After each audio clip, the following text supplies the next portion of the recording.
Hello दोस्तों, स्वागत है आपका। करेक्ट ट्रांसलेशन इनटू इंग्लिश की सीरीज को आगे बढ़ाते हुए आज के वीडियो के लिए मैं लेके आया हूं फ्यूचर परफेक्ट टेंस। हम पिछले वीडियोस में टेंसेस पढ़ते आ रहे, मतलब वर्ब के वो फॉर्म्स जो कि टाइम को रिप्रेजेंट करने के लिए अपने में चेंजेस करता है, उन वर्ब फॉर्म्स को हम टेंस कहते हैं और हम अब तक पढ़ते आ रहे और आज परफेक्ट टेंस का फ्यूचर परफेक्ट करेंगे। देखिए, प्रेजेंट परफेक्ट और पास्ट परफेक्ट दोनों टेंसेस में हमने क्या देखा। अगर आपने उन वीडियोस को ना देखा हो तो पहले वो वीडियोस देख लें, या इनफैक्ट आप सीक्वेंस में देखिए, जैसे नंबरिंग की गई है 1 2 3 ऐसे करके किया गया होगा, उसी सीक्वेंस में देखिए। और अगर आपको पहले से आता है तो आप देख सकते हैं, कोई दिक्कत नहीं। लेकिन अगर बारीक से समझना हो, सिलसिलेवार ढंग से समझना हो, टेक्निकलिटीज को समझना है, तो जरूरी है कि इससे पहले वाले वीडियोस को जैसे कि नंबरिंग दिया गया है प्लेलिस्ट में वैसे आप देखें। ओके, तो परफेक्ट टेंस में हम क्या देखें, मतलब प्रेजेंट परफेक्ट, पास्ट परफेक्ट और फ्यूचर परफेक्ट, तीनों ही टेंसेस में परफेक्ट लगा हुआ है। तो परफेक्ट का मतलब क्या है? यहाँ पे परफेक्ट का मतलब है काम का कंप्लीशन। मतलब जो परफेक्ट टेंस का वर्ब फॉर्म होगा वो काम खत्म हो चुका होगा। अगर प्रेजेंट परफेक्ट है तो प्रेजेंट मोमेंट के इस समय से ठीक पहले, मतलब प्रेजेंट टेंस के इस मोमेंट से पहले काम खत्म हो चुका है, तो ये प्रेजेंट परफेक्ट टेंस है। पास्ट टेंस के एक particular reference point of time से पहले काम खत्म हो चुका है, ये पास्ट परफेक्ट है।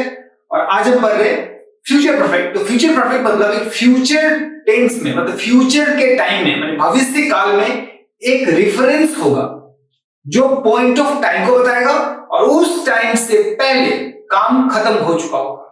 गौर करेंगे, सभी में परफेक्ट है तो फ्यूचर परफेक्ट में भी परफेक्ट है, इसका मतलब काम खत्म हो चुका है।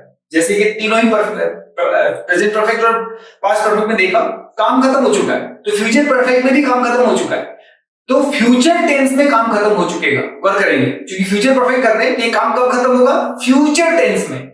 लेकिन जो काम खत्म होगा वो किसी एक रेफरेंस टाइम से पहले खत्म होगा। तो एक रेफरेंस टाइम दिया रहेगा जो ये बताएगा कि फ्यूचर के उस पर्टिकुलर रेफरेंस टाइम में, उस पर्टिकुलर टाइम से पहले काम खत्म हो चुका होगा। क्या कहना चाह रहा हूं?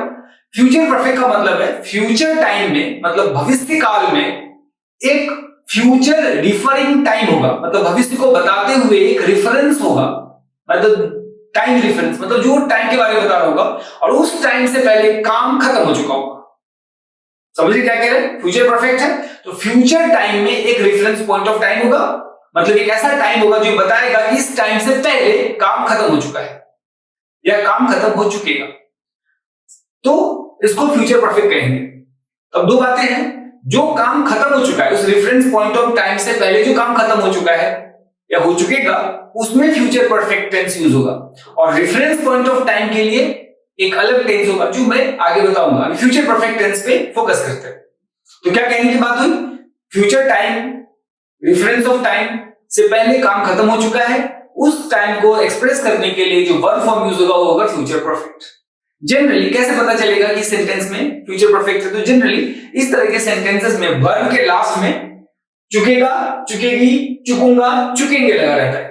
आप गौर करेंगे, प्रेजेंट परफेक्ट में चुका हूं लगा है, पास्ट परफेक्ट में चुका था लगा है, तो फ्यूचर परफेक्ट में चुकूंगा लगा हुआ है। प्रेजेंट परफेक्ट में या है लगा है, पास्ट परफेक्ट में या था लगा है, और फ्यूचर परफेक्ट में या यूज नहीं होता है, मतलब या होगा ऐसे नहीं होता है, चुकूंगा, चुकेंगे, चुकेंगे ही यूज होता है, इसलिए कंफ्यूज नहीं होना है।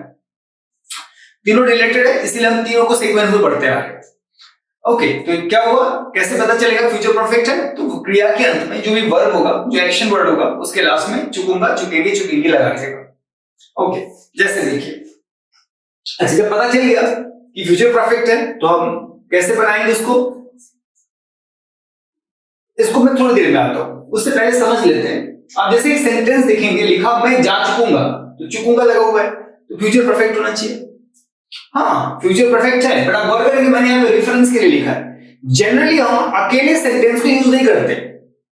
आप गौर करेंगे, तीनों ही टेंस में, मैंने प्रेजेंट परफेक्ट, पास्ट परफेक्ट और फ्यूचर परफेक्ट, तीनों ही में एक जो प्रेजेंट रिफरिंग या पास्ट रिफरिंग या फ्यूचर रिफरिंग टाइम था, उसके बिना हम सेंटेंस का यूज नहीं करते। कई बार उसके बिना अगर सेंटेंस का यूज करते हैं तो सिचुएशनल इंप्लीकेशन होता है, मतलब सिचुएशन ही उस रेफरेंस को बता रहा है, तब वैसे सिचुएशन में हम उस रिफरिंग टाइम को यूज नहीं भी कर सकते। क्यों? क्योंकि लैंग्वेज में कई तरह से एक्सप्रेस होता है, तो एक सिचुएशन बता दिया या एक डिस्कशन चल रहा है, उस डिस्कशन में उस रेफरेंस ऑफ टाइम की चर्चा हुई है, तो इसीलिए बिना रेफरेंस ऑफ टाइम के भी सेंटेंस अगर यूज करेंगे तो उस सेंस के लिए सही होगा। लेकिन जनरल राइटिंग में, जनरल कम्युनिकेशन में ऐसा नहीं होता है, हमको रेफरेंस ऑफ टाइम यूज करना पड़ता है। तो ये ध्यान देने वाली बात है कि जब भी रेफरेंस परफेक्ट टेंस होगा, चाहे प्रेजेंट का, पास्ट का, फ्यूचर, तो एक रेफरिंग पॉइंट ऑफ टाइम होगा।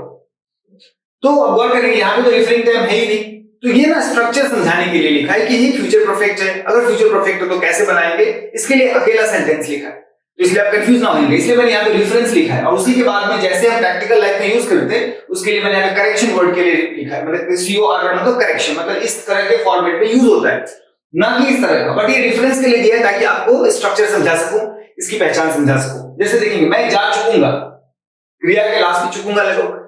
अब ऐसा सोचेंगे कि क्रिया तो जाना है, तो जाना में चुकूंगा अटैच होना चाहिए। जनरली हिंदी में नहीं रहता है, हम अलग अलग लिखते हैं, लेकिन कहना तो पड़ता है ना क्रिया के अंत में। तो जाना क्रिया है और उसके लास्ट में चुकूंगा लगा हुआ है, तो इसका मतलब फ्यूचर परफेक्ट है। अब आगे देखेंगे, जब वह यहां आएगी मैं जा चुकूंगा, ये वाला जो सेंटेंस है ना, मैं जा चुकूंगा, ये फ्यूचर रेफरेंस बता रहा है। और जब वो यहां आएगी, एक रेफरेंस ऑफ टाइम है, भविष्य काल में एक रेफरेंस ऑफ टाइम है। जब वह यहां आएगी मतलब जब वो आएगी उससे पहले मेरा जाने का काम खत्म हो चुका होगा। क्या कहना चाह रहा हूं, एक फ्यूचर का रेफरेंस है, ये फ्यूचर का रेफरेंस है, उस रेफरेंस से पहले फ्यूचर टाइम में काम खत्म हो चुकेगा। तो ये जो पार्ट है ना, इसके लिए फ्यूचर परफेक्ट यूज करते हैं। समझ में क्या कह रहा हूं, एक फ्यूचर रेफरेंस है, रेफरेंस से पहले काम खत्म हो चुका है, यहां पे फ्यूचर परफेक्ट लगेगा। और यहां पर क्या लगेगा, मैं आ रहा हूं, तो यहां पे मैं जा चुकूंगा। देखिए मैं जा चुका अकेला सेंटेंस है, बट रेफरेंस के लिए correction day to day life में इसको अकेले यूज नहीं करते। कैसे यूज करते हैं, जब वो यहां आएगी मैं जा चुकूंगा, ये मैं जा चुकूंगा, ये जो सेंटेंस है फ्यूचर परफेक्ट है। और जब वो यहां आएगी, ये जो पार्ट है ना, ये फ्यूचर रेफरेंस के लिए है। नेक्स्ट, जैसे वह किताब लिख चुकेगा, देखेंगे रेफरेंस में लिखा हुआ है, वह किताब लिख चुकेगा, चुकेगा फ्यूचर परफेक्ट है। अब वह अगले महीना आएगी, वह उससे पहले ही किताब लिख चुकेगा। अब जरा देखिए प्रैक्टिकल लाइफ में कैसे यूज करते हैं हम, वह अगले महीना आएगी, वह अगले महीने आएगी, कर करेंगे अगले महीने डिफरेंस ऑफ टाइम है फ्यूचर के लिए। और तब तक लिखा है ना, वह उससे पहले ही किताब लिख चुकेगा, मतलब उसके आने से पहले ही काम खत्म हो चुका होगा। तो ये फ्यूचर परफेक्ट है, मतलब वह किताब लिख चुकेगा, फ्यूचर परफेक्ट है। और ये जो है वो अगले महीने आएगी, ये फ्यूचर का रेफरेंस टाइम है, ये आपको समझना है। आगे देखिए, जब मैं आऊंगी तुम सो चुकोगे। जब मैं आऊंगी, ये फ्यूचर रेफरेंस टाइम है, उससे पहले सोने का काम खत्म हो चुका होगा। अगले सप्ताह तक मैं रिपोर्ट लिख चुकूंगा, गौर करेंगे, अगले सप्ताह तक, फ्यूचर टाइम एक रेफरेंस है, अगले सप्ताह तक, ये जो फ्रेज है अगले सप्ताह तक, ये रेफरिंग टाइम है, और उससे पहले काम खत्म, रिपोर्ट लिखेगा, काम खत्म हो चुकेगा। गौर करेंगे, अगले सप्ताह तक मैं रिपोर्ट लिख चुकूंगा, तो अगले सप्ताह तक फ्यूचर रेफरेंस टाइम है, और उससे पहले काम खत्म हो चुकेगा, ये फ्यूचर परफेक्ट है। मैं 1 घंटे में काम खत्म कर चुकूंगा, फिर हम सिनेमा देखेंगे। दो घटना हुई है, काम खत्म करने का और सिनेमा देखने का। जरा गौर करिए तो कौन सा काम पहले हुआ, मैं 1 घंटे में काम खत्म कर चुकूंगा और फिर हम सिनेमा देखेंगे। गौर करेंगे, और फिर हम सिनेमा देखेंगे, मतलब सिनेमा देखने का काम यहाँ पर रेफरेंस है, उससे पहले काम खत्म हो चुकेगा। सिनेमा देखेंगे, ये जो पार्ट है रेफरेंस ऑफ टाइम है, उससे पहले काम खत्म हो चुकेगा, ये फ्यूचर परफेक्ट है ना। फिर आगे देखिए, 3 सालों में हम लोग ग्रेजुएट हो चुकेंगे। 3 सालों में, ये फ्यूचर रेफरेंस टाइम है, 3 सालों में, अगले 3 सालों में, 3 सालों में मतलब 3 साल से पहले ही ग्रेजुएशन का काम खत्म हो चुका होगा, मतलब हम लोग ग्रेजुएट हो चुकेंगे। 3 सालों में ग्रेजुएट हो चुकेंगे, मतलब 3 साल में जो रेफरेंस है उससे पहले ही हमारा काम हो चुकेगा। वर्क कर रहे, फ्यूचर परफेक्ट है, परफेक्ट मतलब कंप्लीशन बता रहा है, मतलब फ्यूचर टाइम में एक रेफरेंस पॉइंट ऑफ टाइम होगा, उस रेफरेंस पॉइंट ऑफ टाइम से पहले काम खत्म हो चुकेगा।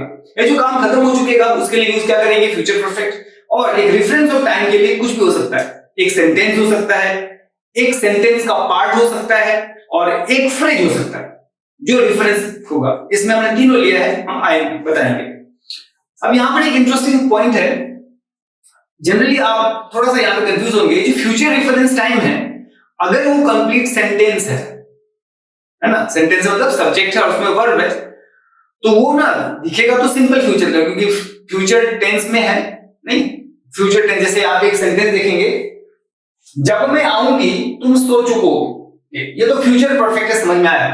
जब मैं आऊंगी, ये जो वर्ड है मैं आऊंगी, ये तो सिंपल फ्यूचर का बता रहा है, एक काम का सामान्य रूप से फ्यूचर टाइम्स में, फ्यूचर टाइम में घटित होने की बात बता रही है। जब मैं आऊंगी मतलब व्हेन हटा दीजिए थोड़ी देर के लिए, मैं आऊंगी कौन सा सेंटेंस है, सिंपल फ्यूचर, तो इसको तो आई शैल कम वर्ड यूज होना चाहिए। फ्यूचर टेंस है तो सिंपल फ्यूचर टेंस यूज होना चाहिए, क्योंकि सिंपल फ्यूचर टेंस का सेंटेंस मालूम पड़ता है। बट यहां पर आपको ध्यान देना है, यहां पर बहुत गलतियां करते हैं। यहां पे जो एक्सपर्ट है या फिर जो जिनको इंग्लिश आती है, या करेक्ट यूसेज इन इंग्लिश में क्या रूल है, ये जो फ्यूचर रिफरिंग टाइम है ना, वहां पर आप सिंपल प्रेजेंट टेंस यूज करेंगे।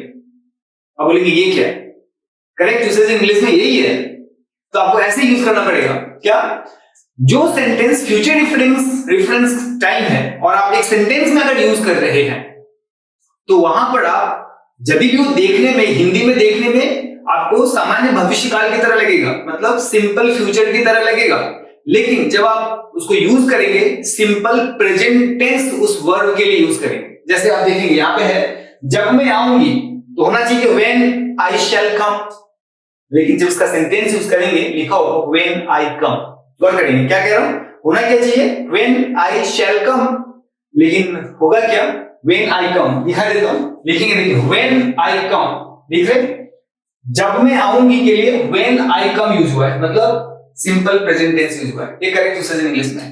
ये सब टेक्निकलिटीज है, राइट, ये एक्सपर्टीज के लिए सब जरूरत पड़ता है। आपको इस चैनल में बहुत सारे वीडियोस हैं जो एक्सपर्टीज की तरह आप अपने प्रोफेशनल राइटिंग को लिख सकते हैं या समझ सकते हैं, या जो करेक्ट यूसेज में है उसको एक्सप्रेस किया गया। बहुत सारे वीडियोस बनने हैं, पूरे सीक्वेंस में चल रहा है, टाइटल्स के हिसाब से बना रहे हैं, तो उन सब चीजों को गौर करेंगे तो क्लियर हो जाएगी। आज की वीडियो के लिए बस आपको ये ध्यान रखना है कि फ्यूचर रेफरेंस ऑफ टाइम के लिए यदि भी लगेगा कि वो फ्यूचर टेंस से सेंटेंस है, क्योंकि उंगे लगा हुआ है, तो सिंपल फ्यूचर होना चाहिए, लेकिन वो सिंपल फ्यूचर सेंटेंस भले ही दिखता है, लेकिन करेक्ट यूसेज इन इंग्लिश में जब आप वहां पे लिखेंगे आपको सिंपल प्रेजेंट टेंस का ही उपयोग करना पड़ेगा।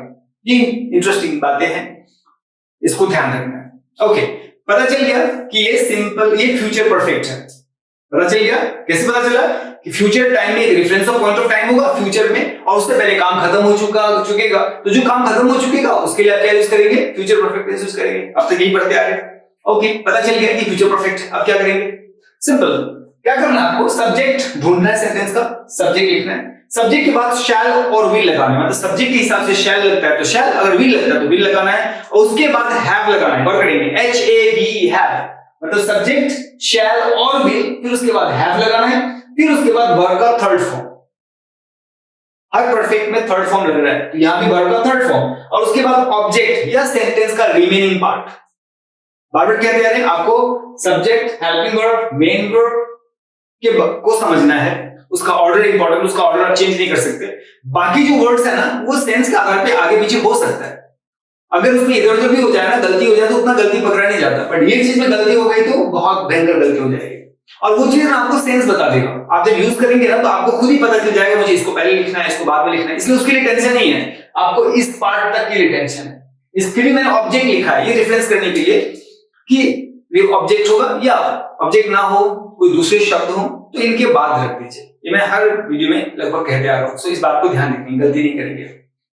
ओके, चलिए देखते हैं। जैसे मैं जा चुकूंगा, मेरा जाने का काम है, आई के साथ शैल लगता है, शैल, हैव, और जाने गॉन का, गो का तीसरा रूप है ना, गो, वेंट, गॉन, तो गॉन थर्ड फॉर्म लगेगा।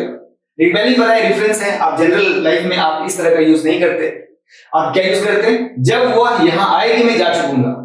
अब देखेंगे, मैं जा चुकूंगा, आने का काम और जाने का, जब वो यहां आएगी मतलब रेफरेंस ऑफ टाइम है, उससे पहले मैं जा चुकूंगा, तो ये प्रेजेंट फ्यूचर परफेक्ट है, जाने का काम में फ्यूचर परफेक्ट लगेगा, मैं जा चुकूंगा तो आई शैल हैव गॉन। अब यहां पे ध्यान दीजिए, जब वह यहां आएगी, यहां पर मैंने एक चीज करा है ताकि आपको समझाने के लिए है, जब वो यहाँ आएगी तो क्या लगना चाहिए, when she will come here, right. लेकिन करेक्ट यूसेज में ऐसा नहीं है, मैंने आपको सिर्फ रेफरेंस के लिए दिया, पहले ही बता दिया। When she will come here आप अभी तक तो चला लेंगे, राइट, अभी चला लेंगे, लेकिन करेक्ट यूसेज में ये नहीं है। क्या होना चाहिए, ये जो पार्ट है ना, इस पार्ट के लिए आपको लिखना पड़ेगा व्हेन शी कम्स हियर।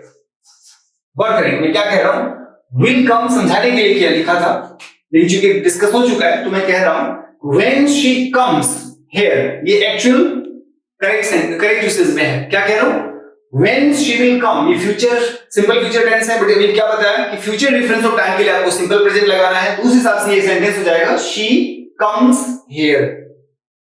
ये अभी के लिए चल सकता है, अभी आप न्यू लर्नर है, चलेगा, राइट, आपको कंफ्यूजन ना हो, चलेगा, लेकिन करेक्ट यूसेज के हिसाब से ये नहीं चलेगा। करेक्ट यूसेज में ये सिंपल प्रेजेंट टेंस होना चाहिए। आप जैसे कोई किताब पढ़ेंगे तो आप देखेंगे इस तरह का सेंटेंस नहीं मिलेगा, आपको सी कम्स हियर मिलेगा, तो जब आप लिखेंगे तो आपको भी सी कम्स हियर लिखना पड़ेगा, क्योंकि करेक्ट यूसेज में यही है। अच्छा, आगे देखते हैं, वह किताब लिख चुकेगा, रेफरेंस के लिए है, फ्यूचर परफेक्ट है, वह सब्जेक्ट है, नहीं लिखने का काम कौन कर रहा है, वह, तो यहाँ पे ही लगा दिया, ही के साथ विल लगता है, विल लगा देंगे, उसके बाद हैव लगा देंगे। लिखना, रिटन, राइट, रोट, रिटन है ना, right, wrote, written, third form written होता है, तो विल हैव के बाद रिटन लगा देंगे। क्या, अ बुक, ऑब्जेक्ट है ये, अ बुक लगा देंगे। लेकिन अब जरा देखेंगे इसका करेक्ट यूसेज में क्या है, वह अगले महीना आएगी। वर्क करेंगे, यहाँ पे ना दो अलग अलग सेंटेंस के तौर पे यूज हुआ है, ऐसा भी होता है, एक सेंटेंस में मतलब एक ही पार्ट में दोनों पास्ट फ्यूचर रेफरेंस टाइम नहीं भी हो सकता है, फ्यूचर रिफरिंग टाइम के लिए आपको एक अलग सेंटेंस भी हो सकता है, इसीलिए इस तरह का वेरिएशन दिखा है। वह अगले महीना आएगी, क्या हो जाएगा, वर्क करेंगे। अब यहां पर एक चीज है, वर्क करेंगे, वह अगले महीना आएगी। अब यहां पर ना कंप्लीट सेंटेंस है, तो आप यहां पे सिंपल प्रेजेंट टेंस यूज नहीं करेंगे, यहां पे ना सिंपल फ्यूचर टेंस यूज करना पड़ेगा। ये थोड़ा सा ना एक्सपर्टीज है, धीरे धीरे आपको समझ में आएगी और वीडियोस भी देखने पड़ेंगे, तब आपको क्लियर होगा। करेक्ट यूसेज ऑफ टेंसेस का एक प्लेलिस्ट होगा, जब भी होगा, अभी तो नहीं है बट जब भी होगा उसमें ये मिलेगा आपको, जल्दी ही आ जाएगा, मतलब से काम चल रहा है, तो हो सकता है अगले कुछ दिनों में ये सारी वीडियोस अपलोड हो जाएंगे। एडिटिंग में भी टाइम लगता है, तो इसलिए थोड़ा टाइम लग सकता है, बट जल्दी आ जाएगा, कहने का मतलब ये है। हो सकता है कि जब तक लोगों के पास वीडियो जाएगी तो ऑलरेडी प्लेलिस्ट अपलोडेड होगा, इसलिए कंफ्यूज ना हो। तो अब जरा देखेंगे, यहाँ पे है वह अगले महीना आएगी, तो क्या होगा, इसको जनरल कैसे बनाएंगे, वो अगले महीना आएगी, सिंपल फ्यूचर का है ना, एक काम का सामान्यतया फ्यूचर टेंस में होने का एक्सप्रेशन है, इसमें होने का भाव है, तो क्या होगा, वो अगले महीने आएगी, she will come next month, है ना, देखो क्या लिखा है यहाँ पे, वो अगले महीने आएगी, और यहां पर देखेंगे पूर्ण विराम है ना, तो यहां पे है she will come next month, यहां पे सी कम्स नेक्स्ट मंथ भी चल सकता है। अब देखेंगे इसका सेंस पे अगर जाएंगे तो चल सकता है, लेकिन आपने इसको शी विल कम ही लगाइए, she will come next month.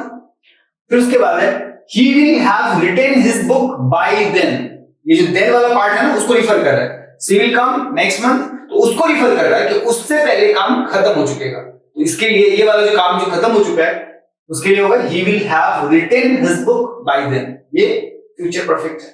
Next देखते हैं, जब मैं आऊंगी तुम सो चुकोगे, देखेंगे एक ही कंप्लीट सेंटेंस है, एक सेंटेंस में दो पार्ट है, जब मैं आऊंगी तुम सो चुके हो, तो यहां पर क्या है, तुम सो चुके होगे, you will have slept when I come, यही बता रही यहां पे है ना, you will have slept when I come, ये बता रहा था कि ये सिंपल प्रेजेंट टेंस लगा है। अगले सप्ताह तक मैं रिपोर्ट लिख चुकूंगा, मैं रिपोर्ट लिख चुकूंगा, कब, अगले सप्ताह तक, नेक्स्ट रिफरिंग टाइम कौन है, अगले सप्ताह तक, माने इस टाइम से पहले मैं रिपोर्ट लिख चुकूंगा। तो यहां पे गौर करेंगे क्या होगा, यहां पे सेंटेंस कैसे स्टार्ट करना है, मैं रिपोर्ट लिख चुकूंगा, I shall have written the report by the next week, मतलब नेक्स्ट वीक का डिफरेंस टाइम है, उससे पहले, मतलब next week, by the next week, right, next week खत्म होगा या उसके बाद वाला जो टाइम स्टार्ट होगा उससे पहले मेरा रिपोर्ट लिखने का काम खत्म हो चुकेगा, इसके लिए यहाँ पे फ्यूचर परफेक्ट लगा।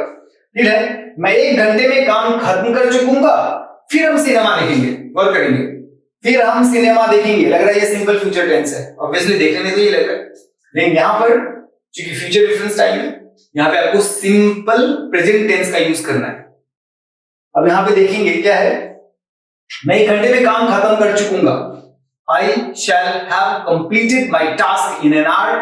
है ना, I सब्जेक्ट I, फिर क्या लिखा, shall have completed। अच्छा यहाँ पे by नहीं, my होगा, ठीक है।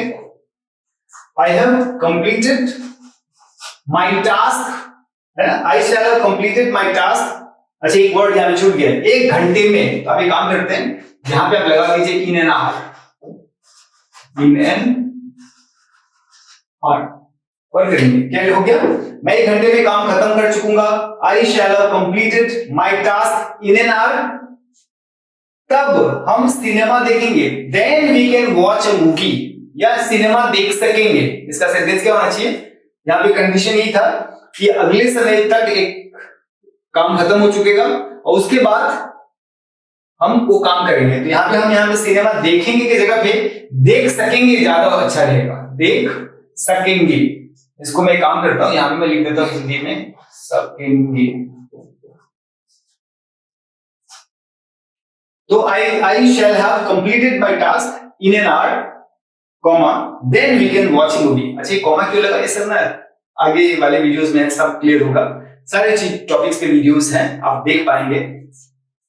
नेक्स्ट है, अब यहाँ पे देखेंगे और यहाँ पे then we can watch a movie, ये ना सिंपल प्रेजेंट टेंस है, और यहाँ पे फिर हम सिनेमा देख सकेंगे, फ्यूचर लग रहा है, लेकिन यहाँ पे सिंपल प्रेजेंट टेंस यूज हुआ है। ये ना यूज करते करते आ जाएगा, आपको समझ में आ जाएगा। करेक्ट यूसेज इन इंग्लिश में यही है, बाकी जो करेक्ट यूसेज इन टेंसेस वाला पार्ट है उसमें इस बारे में बहुत अच्छे से डिस्कस करेंगे।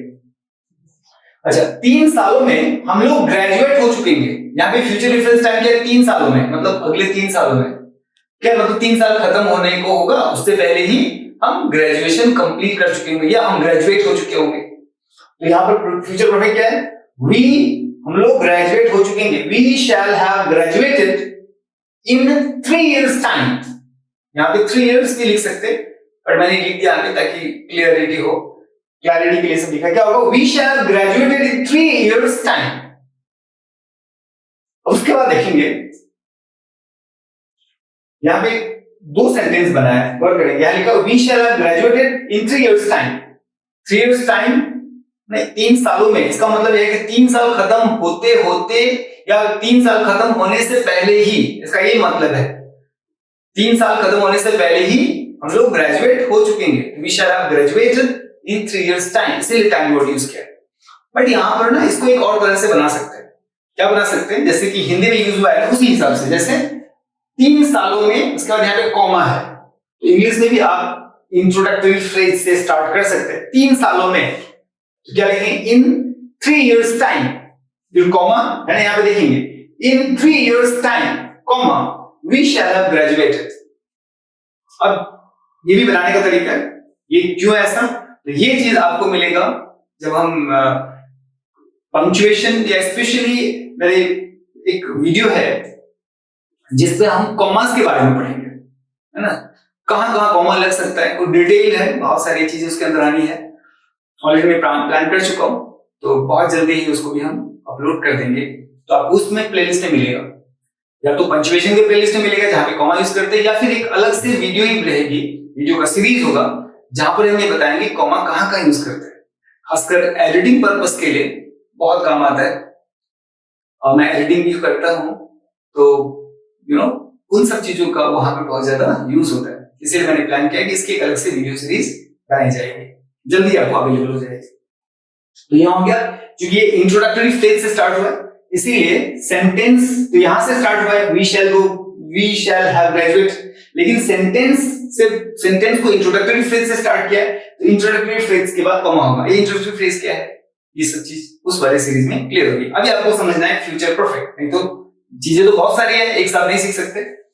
अच्छा, अब यहाँ पे रूल लगा, देखिए गौर करेंगे, यही चीज बताया, करेक्ट यूसेज इन इंग्लिश के हिसाब से इन तरह के वाक्यों में भविष्य काल के रेफरेंस और टाइम बताने वाले वाक्यों में सिंपल प्रेजेंट का उपयोग करें, ना कि सिंपल फ्यूचर टेंस का। क्लियर हो गया। अब जैसे उदाहरण के तौर पे, जब मैं आऊंगी तुम सो चुकोगे, जब मैं आऊंगी तुम सो चुकोगे, यहाँ पे फ्यूचर परफेक्ट कौन सा है, मतलब जब मैं आऊंगी एक रेफरेंस ऑफ टाइम है फ्यूचर में, उससे पहले तुम्हारा सोने का काम खत्म हो चुका होगा, तो इसमें फ्यूचर परफेक्ट लगना चाहिए, राइट? वही है, तुम सो चुकोगे, तो यहाँ पे होगा ये फ्यूचर परफेक्ट और ये रेफरेंस टाइम है। अब यहाँ पर आप क्या करेंगे, सिंपल फ्यूचर का टेंस यूज नहीं करेंगे, सिंपल प्रेजेंट टेंस यूज करेंगे। तो क्या होगा सेंटेंस देखिए, इंट्रोडक्टरी फ्रेज से स्टार्ट होता है तो कॉमा लगाना पड़ेगा, तो सबसे पहले लगाए तो क्या होगा, जब मैं आऊंगी, व्हेन आई कम वर्क करेंगे, यहाँ पे तो होंगी लगा हुआ है, बट यहाँ पर तो सिंपल प्रेजेंट टेंस यूज हुआ है, ये ध्यान देना है। When I come comma you will have slept, या इसको ऐसे बनाएंगे, पहले इसमें you will have slept when I come. गौर करने वाली बात यह है कि जब व्हेन आई कम आया शुरू सेंटेंस की शुरुआत में, तब कॉमा लगा, और व्हेन आई कम जब बाद में आया तो कॉमा नहीं लगा। ये सब चीज कॉमा वाले सीरीज में हम पढ़ेंगे। तो क्या समझ में आया कि फ्यूचर रेफरेंस ऑफ टाइम के लिए यदि भी वहां पे उंगा उंगी लगा रहेगा, लेकिन आपको यूज करना है वहां पे सिंपल फ्यूचर तो लगेगा देखने में, लेकिन आपको यूज करना है सिंपल प्रेजेंट टेंस, और बाकी जो काम उस रेफरेंस ऑफ टाइम से पहले खत्म हो चुका है उसके लिए आपको उसके लिए आपको फ्यूचर परफेक्ट टेंस यूज करना है। अब यहाँ पर बात रह जाती है नॉट लगाने की। पहले बताया नॉट जब भी लगेगा हेल्पिंग वर्ब के बाद लगेगा। हेल्पिंग वर्ब मतलब यहाँ पर शैल और विल। जैसे अगर रहेगा यहाँ पे जैसे लिखा मैं जा चुकूंगा, अब यहाँ पर मैं नहीं जा चुकूंगा तो क्या लिखेंगे, आई शैल नॉट हैव गॉन, मतलब शैल के बाद नॉट लगेगा, ये कहना है। जब भी नॉट लगेगा शैल और विल के बाद नॉट लगेगा। अगर इंट्रोगेटिव बनाना है तो शैल और विल को पहले लगा देना है। नहीं समझ में क्या कहता हूं, अगर मैं कहता हूं मैं नहीं जा चुकूंगा, हमारा सेंटेंस है मैं नहीं जा चुकूंगा,